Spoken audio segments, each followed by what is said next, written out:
Bonjour à tous et à toutes, et d'abord un grand merci pour avoir visionné les précédentes vidéos. C'est parti pour une nouvelle aventure. Parmi les questions que l'on me pose le plus souvent, celle-ci concerne la vie, la mort, qu'est-ce qui se passe durant notre existence, à la fin de celle-ci, et ensuite, par la suite, à notre mort, qu'est-ce qui nous arrive.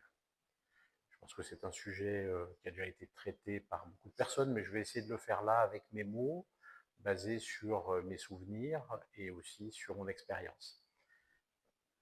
On aura deux vidéos, je pense. Une première qui concerne plutôt la vie et jusqu'à la fin de notre vie, et ensuite une deuxième vidéo qui concernera finalement qu'est-ce qui se passe après notre vie avant de revenir ici. Parce qu'effectivement, à la base de ce que je vous expliquais là, il faut d'abord croire à la notion d'incarnation, mais aussi de réincarnation. Ça veut dire qu'il n'y a pas qu'une seule existence, on n'a pas qu'une vie, comme dit pourtant l'adage, mais qu'on a plusieurs vies et que cet ensemble de vies est finalement le chemin que notre âme va choisir, va effectuer pour essayer de grandir. On reviendra sur toutes ces notions plutôt dans la partie qui concerne ce qui se passe après la vie. Aujourd'hui, je suis incarné sur Terre, vous êtes incarné sur Terre, et nous sommes là pour apprendre à devenir des gens meilleurs, et surtout à apprendre à diriger notre vie depuis notre conscience, et non pas depuis le petit personnage que nous sommes créés dans cette vie. Ça veut dire quoi? Ça veut dire qu'à ma naissance, il y avait un petit personnage qui s'appelle Eric, qui a dirigé ma vie et qui est venu ici avec un certain nombre de bagages, et ça, on l'évoquera plus tard. Et ce petit personnage a naturellement pris la direction du fonctionnement de mon corps, a eu l'impression d'être le maître de ce corps et de tout ce qu'il avait à vivre. Le chemin que je fais, et le chemin que je vous propose de faire, et que beaucoup d'entre vous font déjà, c'est finalement d'enlever du volant, de la direction du fonctionnement de notre corps et donc de notre vie, le petit personnage qui a été créé au moment de la naissance, pour que ce soit l'être, celui qui est éternel, qui va diriger nos choix, notre vie, et donc aller vers une vie de conscience. Dans un de mes livres qui s'appelle « À l'école de la vie », j'ai expliqué ce processus, et je l'ai vraiment appelé « À l'école de la vie » parce que nous sommes là pour apprendre. Apprendre donc ce processus de prise de pouvoir de la conscience de l'être sur le petit personnage, et puis ensuite comment vivre au mieux sous la guidance de notre conscience. La vie va s'écouler, on va apprendre plus ou moins bien les leçons, et on va se rapprocher finalement de notre mort. Il est d'abord important de savoir que un certain nombre de choses sont prédéterminées dans notre vie, mais que tout est modifiable. J'ai vu d'expérience pour moi-même et puis pour des personnes qui me sont proches, dont ma maman, qu'on a une date entre guillemets théorique de décès qui est finalement dans le contrat d'incarnation dès l'origine, mais que en fonction de ce que l'on fait, en fonction du travail effectué, des compréhensions faites, des progrès faits, et du fait de donner notre pouvoir à notre conscience supérieure, à notre âme, plutôt qu'à notre petit personnage, bien, le délai de péremption, en tout cas de notre existence, peut être modifié. J'avais vraiment vu pour ma maman qu'elle avait, c'était écrit qu'elle devait mourir dans un certain accident, et que, parce qu'elle avait bien bossé, elle a pu prolonger cette existence. Elle a eu l'accident, mais il n'a pas été fatal, et elle a pu prolonger sa vie de 9 ans. Et c'était quelque chose de chouette et une belle expérience. Cet accident, je l'avais senti venir, j'en avais parlé à mes proches, et ils m'avaient demandé si je lui en avais parlé à ma mère avant que l'accident se produise. Et je lui avais dit non. Je lui avais posé la question si la situation qui lui a amené cet accident, elle voulait vraiment la vivre, en fait, elle devait aller faire un trekking au Maroc et j'avais senti que c'était pas du tout une bonne idée. Elle s'était fait une entorse peu de jours avant de partir. Et là aussi, je lui avais dit, mais est-ce que tu ne crois pas que c'est un signe comme quoi ce voyage n'est pas à faire? Elle m'avait dit, si, si, j'ai envie. Donc je lui ai posé trois fois la question de, est-ce que tu veux vraiment y aller? La réponse a été oui. Et finalement, aimer les gens, c'est aussi les laisser vivre les expériences qu'ils ont à vivre et faire les choix qu'ils ont à faire. Donc elle est partie à ce trekking. Et je crois que c'est 2 jours avant la fin du trekking, elle est tombée dans un ravin et elle a un piquet qui devait lui taper la tête au niveau de la tempe et elle a décidé de mettre la main au dernier moment pour éviter de mourir. Elle a eu la main cassée, elle a eu la cheville cassée aussi, etc. Mais pas mortelle. Et ce qui est intéressant, c'est quand je lui ai parlé au retour, son retour, que je savais qu'elle avait une grande probabilité d'avoir cet accident. Elle m'a dit, mais pourquoi tu m'en as pas parlé? Je dis, mais parce que c'était ton choix. Et effectivement, elle m'a confirmé, elle m'a dit, mais c'est vrai que au moment où l'accident s'est produit, j'ai vu au dernier moment que j'avais le choix de mettre la main en protection ou pas, et que je l'ai fait. Et quelque part, ça lui a changé la vie, ça, en fait. C'est comme si elle s'était donné la vie à travers cette expérience. Et c'est quelque chose qui a été très, très enrichissant pour les 9 années de vie bonus qu'elle a eu. Donc voilà. Surtout quand on ne voit pas la mort comme une punition ou comme quelque chose de catastrophique, ben finalement, vivre ce qu'on a à vivre, y compris la mort, n'est pas forcément quelque chose d'aussi terrible qu'on peut le penser, même si je vous avoue que j'ai été très heureux d'avoir ma maman à mes côtés, qui partageait les stages que je donnais, etc. Pendant 9 années de plus, j'en étais très heureux, mais ça fait partie de la vie. La mort fait partie de la vie. Ensuite, ce qui est très important aussi de comprendre, c'est que tout ce qu'on va apprendre, tout ce qu'on va vivre, mais tout ce qu'on va apprendre surtout, est enregistré dans nos mémoires cellulaires et seront par la suite remontés avec l'âme pour faire le point post-mortem. Donc il est important pour ça aussi de progresser jusqu'à son dernier jour. J'ai parfois des personnes d'un certain âge qui viennent en séance ou en stage et qui me disent, mais est-ce que ça vaut vraiment la peine de faire tous ces efforts pour finalement les quelques années de vie qui me restent? Ben oui, oui, c'est très important parce que oui, pour les quelques années de vie qui restent, mais également pour la suite, hein, vraiment. Et puis au moment du décès, effectivement, on va avoir l'ensemble de ces enregistrements qui vont se faire d'une façon un peu plus définitive pour repartir sur les autres plans et puis pour que ces informations soient bien transmises par la suite. Important aussi, vraiment, quand on parle de travailler jusqu'à la dernière minute, dans une histoire de karma, j'en ai parlé dans un de mes livres, on dit qu'une personne qui a été victime des camps de concentration et qui a vu toute sa famille exterminée, et qui part avec de la colère et de la haine même pour ses bourreaux, chose que je peux tout à fait comprendre, cette personne-là aura quasiment le même poids karmique que le bourreau nazi qui aura fait un vrai travail de rédemption avant de mourir. Ça peut paraître incroyable, hein. J'ai bien parlé d'un vrai travail de rédemption, un vrai travail de pardon. Je ne parle pas juste au dernier moment avant de mourir où on dit bon bah finalement pardon parce que j'ai peur de la suite. Non, un vrai travail d'introspection, où on réalise un peu ce qui s'est fait, ce qu'on a fait, à quoi on a participé, et avec une demande de pardon profonde, le poids karmique sera le même parce qu'en fait, quasiment le même, parce que d'un côté, le fruit d'expériences extrêmement douloureuses auront amené finalement une mémoire de haine et de colère. Encore une fois, je comprends bien, mais voilà. Et de l'autre côté, finalement, un comportement terrible aura amené une prise de conscience peut-être sur la valeur humaine et sur le fait que j'ai obéi à des choses terribles, ce qui fait que finalement le poids est le même. Parce qu'encore une fois, à l'école de la vie, on est là pour apprendre des choses. Pas forcément pour tout faire juste, et d'ailleurs aucun de nous fait tout juste, mais pour apprendre à agir finalement le mieux possible, le plus constructivement possible. C'est pour ça que j'aime beaucoup les enseignements de Bouddha, même si je ne suis pas bouddhiste moi-même, parce qu'il parle de la voie du milieu. Et effectivement, je pense que ce que l'on doit apprendre, c'est fonctionner dans quelque chose d'assez équilibré, qui est entre finalement deux limites en dehors de tout extrême.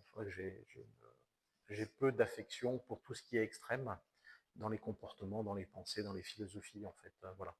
Je pense que de la modération et de l'équilibre me semble quelque chose de beaucoup plus constructif pour l'avenir. Voilà en fait ce qui se passe. Et au moment de notre décès lui-même, notre âme quitte le corps. Dans une précédente vidéo, je vous ai expliqué que j'avais eu un accident d'escalade. Je m'étais senti monter dans une colonne de lumière pour retrouver en haut mon arrière-grand-mère, qui était la seule personne décédée proche que je connaissais. Et donc cette expérience-là est finalement ce qu'on vit tous après notre mort. Pendant environ 72 heures, on a une colonne de lumière qui nous attend et qui nous propose de partir sur les autres plans. On a en général une personne qui était proche de nous et décédée qui vient nous accueillir. Il peut y avoir aussi ce que les gens appellent l'ange gardien, en tout cas des forces lumineuses qui vont nous encourager à monter dans cette lumière. C'est pas si facile que ça, monter dans cette lumière, parce qu'effectivement, c'est abandonner ceux qu'on aime, avec qui on partage du temps sur Terre, aussi pour les gens qui ont de l'attachement à la matière, lâcher des maisons, des choses comme ça, des biens matériels, et donc c'est pas toujours aussi évident de monter dans la lumière. C'est d'autant plus important, j'ai parlé de 72 heures environ, c'est qu'effectivement, au bout de ces 72 heures, cette colonne va se couper, et donc l'âme, si elle n'est pas montée, va se retrouver coincée dans le bas astral, ce qui n'est pas quelque chose d'agréable. Je vous encourage tous et toutes, le jour où ça vous arrive, à d'abord monter, ensuite on peut redescendre beaucoup plus facilement, c'est comme si on mettait une corde d'escalade en haut, on peut redescendre en rappel pour accompagner finalement ceux qui veulent nous dire au revoir, donc surtout monter. Il est important aussi là de préciser, vous savez qu'on parle d'âmes errantes, de fantômes et de choses comme ça, quelque chose qui existe hein, réellement. Je dirais que 80 à 90% des fantômes sont simplement des gens qui ne sont pas montés tout de suite et dans les 72 heures dans cette colonne de lumière, mais qui ne sont pas des mauvaises personnes ou de mauvaises âmes. J'imagine que si aujourd'hui je pars acheter une baguette de pain et que j'ai un accident de voiture où je me fais écraser par quelqu'un sur le trajet, je ne m'attendais pas, je n'étais pas du tout préparé à mourir.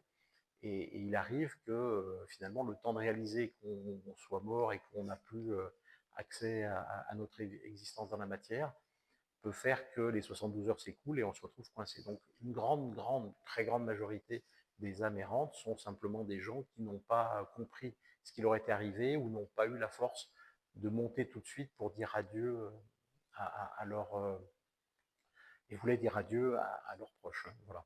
Ensuite, on va dire entre 5 et 10% des âmes qui sont dans le bas astral sont plutôt des âmes qui n'ont pas eu une existence très lumineuse et finalement le sentiment de la confrontation à la lumière, à la vie, au constructif est tellement douloureux ou inquiétant qu'ils attendent et qu'ils n'osent pas monter. Et puis enfin, il y a entre 5 et 10% de ces âmes qui sont des âmes qu'on pourrait qualifier de noires, en tout cas de destructives, et qui, elles, ont plaisir à rester dans le bas astral pour venir embêter les vivants et embêter aussi les autres âmes errantes qui, elles, sont juste perdues. Voilà.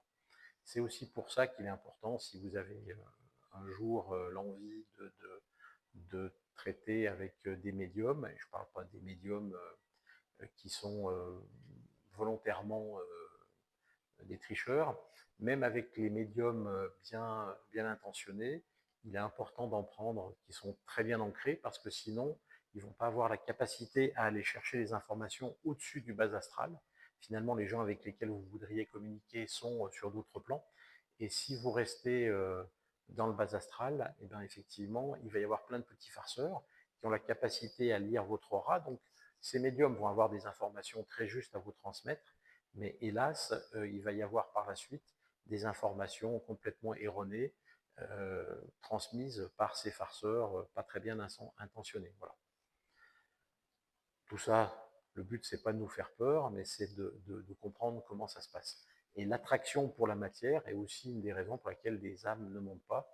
J'ai souvenir d'être allé nettoyer une maison en Suisse où il y avait, alors je vous donne l'anecdote telle qu'elle est, hein, vous la croyez ou pas, c'est pas très important pour moi, c'est surtout important pour vous.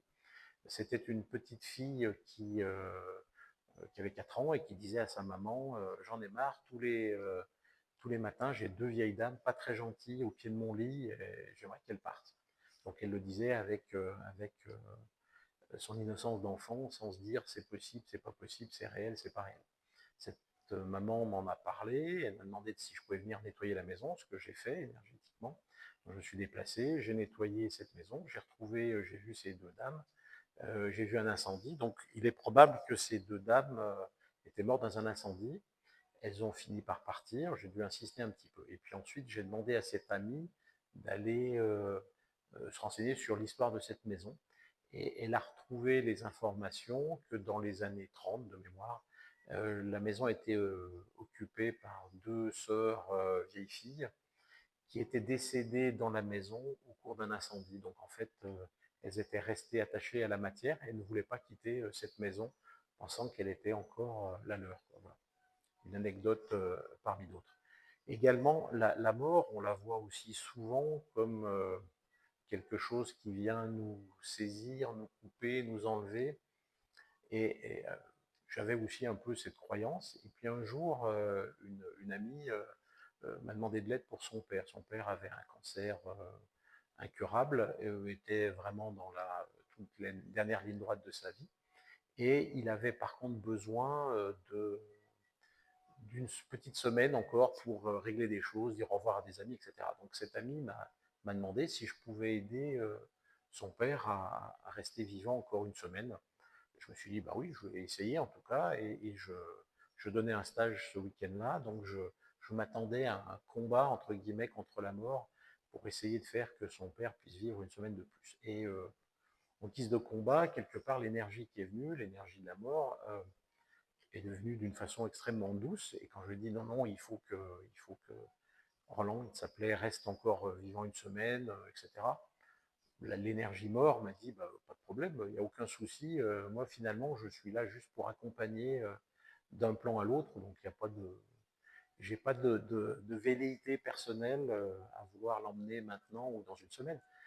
Et donc ça a été aussi un choc, ça a été aussi une bonne leçon pour moi de voir qu'en fait tout ça est beaucoup plus doux que ce qu'on pourrait penser, et que finalement c'est nous les humains qui restons avec nos souffrances, nos peurs et nos projections qui rendons cette image de la mort comme quelque chose de difficile, comme quelque chose de dur. Voilà. J'espère que tout ça vous parle. Prenez ce qui vous parle tranquillement. Je ne suis pas prosélyte, je ne vous force pas à croire ce que je vous raconte là.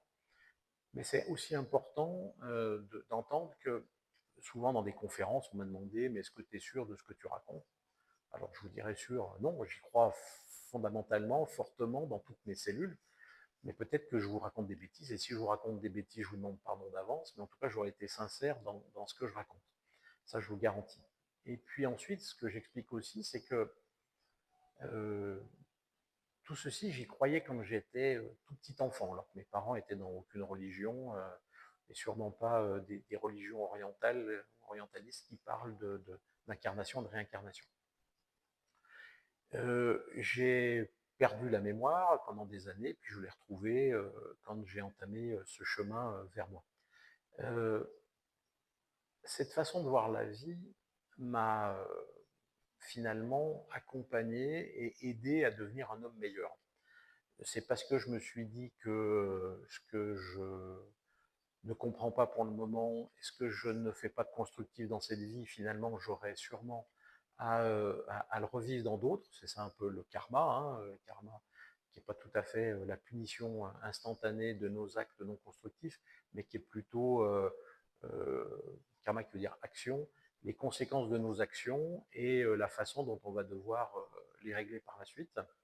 Bref, cette façon de voir la vie m'a encouragé à devenir un homme meilleur. Et donc, même si tout ça était faux, ce que je ne crois pas, mais voilà, si c'était faux, j'aurais aucun regret d'avoir cru ça, en fait. Parce que l'homme que je suis aujourd'hui est un homme bien meilleur en termes de bonté et pas de performance euh, que celui que j'étais il y a 25 ans, en fait. Et donc, cette façon de voir la vie, de la voir comme une école dans laquelle on veut progresser, m'a aidé à me transformer et à devenir un homme avec lequel je suis beaucoup plus à l'aise que celui avec qui j'étais il y a 25 ans. Donc, si tant bien même tout ça était faux, j'aurais aucun regret. Je suis plus heureux aujourd'hui et je suis heureux de partager ça. Donc voilà, le processus dans la vie, c'est ça. Maintenant, la suite, ben, ça sera au prochain épisode où je vous expliquerai ce qui se passe quand on arrive sur les autres plans et qu'est-ce qui se passe entre deux incarnations et puis le processus pour se réincarner. Voilà. Il paraît qu'il faut dire à la fin d'une vidéo, n'hésitez pas à vous abonner pour la suite. Et ben, s'il vous plaît, n'hésitez pas à vous abonner par la suite. Ça vous permettra d'être informé quand il y a de nouvelles vidéos. Merci, à bientôt.